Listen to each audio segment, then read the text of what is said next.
In the opening scene of Trumbo, we see a close-up of Bryan Cranston seemingly lost in thought, and then suddenly inspiration strikes. He grabs his pen and starts writing. As we zoom out, we realize that he is sitting in a bath, surrounded by whiskey, fumbled papers, and smoking a cigarette. During the opening credits of the film, he is typing away, a new screenplay bursting out of him. Now, it is an odd scene, but it is also very recognizable to me. Whenever I am writing something and I get stuck, one of my habits is to go take a shower. For some reason, this is always where I can get lost in my thoughts and have my best ideas. A way more famous example of the same principle is Winston Churchill, who liked to bathe 2 times a day and often dictated to his secretary from his bathtub. Is worse than 1949, and in many ways worse. Now, although this is quite funny and seemingly a bit odd, it does give very interesting insights to a question that I've been obsessed with for a very long time. Where does creativity come from? Where does inspiration come from? And more importantly, is it something that we have control over? Can we consciously generate inspiration? There are 2 seemingly opposing sides to this question. On one side, there's the idea that creative inspiration is in a way divine, unconscious, and uncontrollable. Inspiration either comes to you or it does not, and when it does not, you cannot force it to come. Charles Bukowski's famous poem, "So You Want to Be a Writer," comes to mind. If it doesn't come bursting out of you, in spite of everything, don't do it. Unless it comes unasked out of your heart and your mind and your mouth and your gut, don't do it. When it is truly time, if you have been chosen, it will do it by itself, and then it will keep on doing it until you die, or it dies in you. Another scene that echoes this sentiment and that I keep coming back to is Mark Wahlberg in The Gambler, where he plays a literary professor with a gambling addiction. Rage over the nature and unequal distribution of talent. Rage that genius appears where it appears, for no material reason at all. He argues that it is ridiculous to think inspiration and creative brilliance is something that can be learned or generated. You either have the talent or you don't. Genius is magical, not material. If you don't have the magic, no amount of wishing will make it so. The chance of you becoming a fantastic writer, painter, or artist is the same as you becoming an NBA basketball pro. I mean, we accept genius in sports as something we cannot do. But it's no more likely that you could be a writer, that you could be, an Olympic pole vaulter?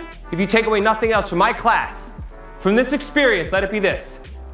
If you're not a genius, don't bother. Now, you can't become a world-famous artist with the flick of a wrist, but what if I told you that you can potentially profit from that creativity? This video is sponsored by Masterworks. Now, we all know fine art sells for millions of dollars because, as it turns out, art can be just as much of an investment as it is a passion project. People like Jeff Bezos have used it to help insulate their wealth for decades. And where in the past investing in fine art was something only the ultra-wealthy could do, with Masterworks everyone can invest in paintings from legendary artists like Picasso, Monet and Banksy for just a fraction of the cost. And we've often seen in the past that during economic downturns like the one we are now, alternative assets like art not only retain their value but appreciate over time. And in the last 7 of their 8 exits, Masterwork has delivered net returns of over 17% to their investors. So with major economic markers currently spelling doom for many investors, the investments you make over the next 6 months could be some of the most important, and over 550,000 people have already signed up to Masterworks.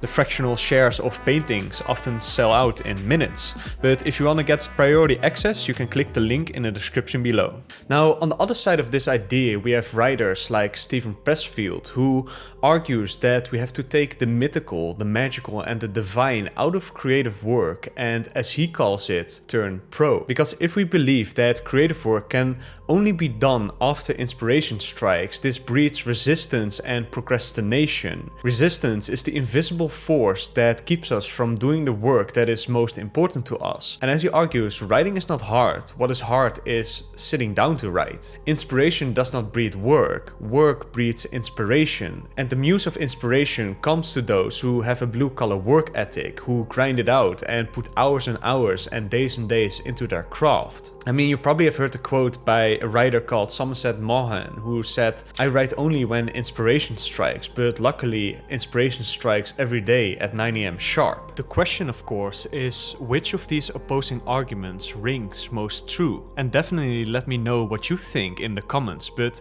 I think that we have to make a distinction between inspiration and execution, because inspiration is indeed in a way divine and magical. We can't just decide to sit down behind our desk and decide then and there to have a great idea. Good ideas often pop into our heads when we least expect it. So ultimately, I don't think we can say that inspiration will strike every day at 9 AM sharp. It is perfectly possible to sit behind your desk, hunched over your laptop or typewriter, searching for words. And when you don't have that inspiration, you should not actually try to force it. But what you can do is create processes that increase the chance of inspiration, of ideas popping in your head. And the first important thing to do is to consume the work of others, of those who inspire you. As Austin Kleon would say, steal like an artist. As he writes, the good artist understands that nothing comes from nowhere, all creative work builds on what came before. Nothing is completely original. So steal from anywhere that resonates with you and fuels your imagination. Devour old films.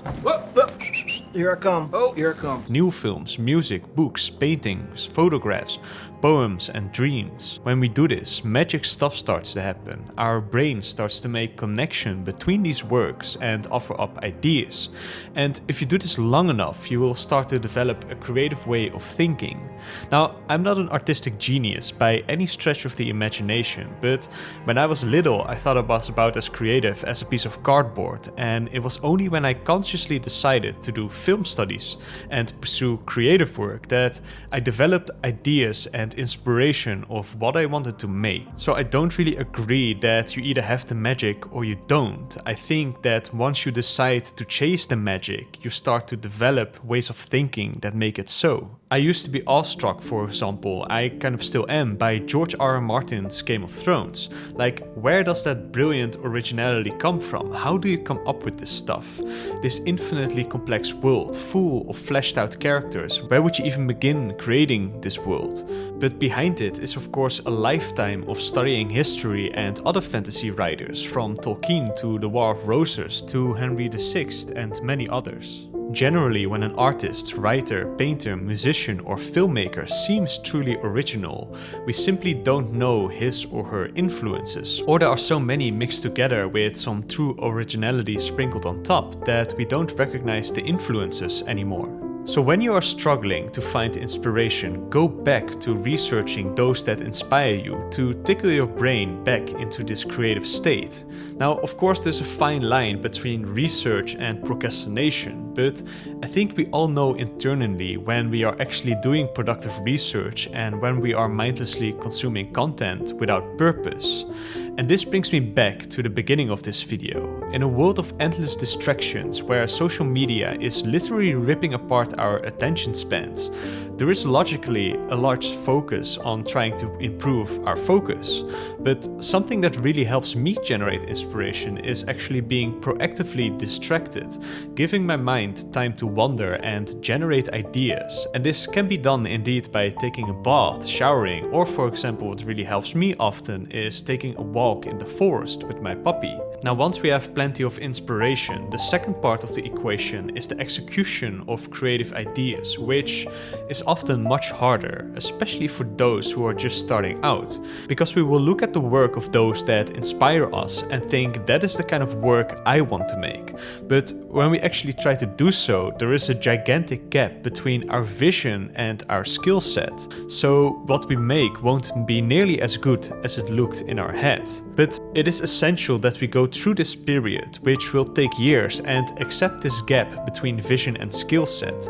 If you accept this and continually put out work and try to improve and learn, you will notice that this gap starts to narrow. But on the other hand, we must also realize that this gap will never close completely, and that is fine, because our audience does not know how much better it looked in our head, and often we are by far the harshest critics of our own work. We are the only ones that have seen in the kitchen of a work's creation, as it were, and seen how messy it got. Now, I struggle with creative execution myself as well, and one of my personal goals is to publish on this channel more often. I have a video coming out in 2 days, but for now, I want to thank you all for watching, and I'll see you guys next time.